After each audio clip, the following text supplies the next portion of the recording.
মুনামিমের সহকারী প্রক্টর, তিনি আমাদের মেয়ে সূচনাকে পাঠ কক্ষ বিষয়ক সম্পাদক রুকা হলে মুনামিকে বলেছে, তোমার ছাত্রত্ব কিভাবে থাকে আমি তোমাকে দেখে দিব। ম্যাডামকে তো হিংস্র আচরণ করার প্রয়োজন ছিল না, এটা তো নির্বাচন। সে তার শুধুমাত্র আপনার হচ্ছে যে আমাদের যে ব্যালট নম্বরগুলো বিতরণ করার কারণে তাকে ছাত্রত্ব নিয়ে নেওয়ার হুমকি তিনি দিয়েছেন এবং খুব বাজে বিহেভ আমাদের সাথে করেছেন।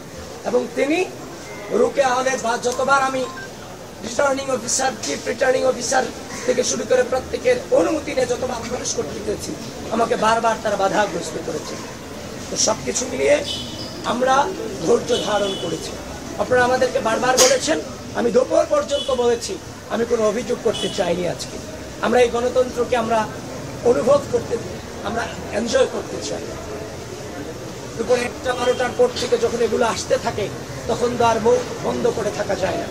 সুতরাং আমরা যখন দেখেছি ব্যালট 2 সেন্টারে ব্যালট নিয়ে কারচুপি হয়েছে, তার মানে ধরে নিতে পারছে এমন কারচুপির ঘটনা অনেক ঘটেছে। এখনো পর্যন্ত ধৈর্য ধারণ করে আছি।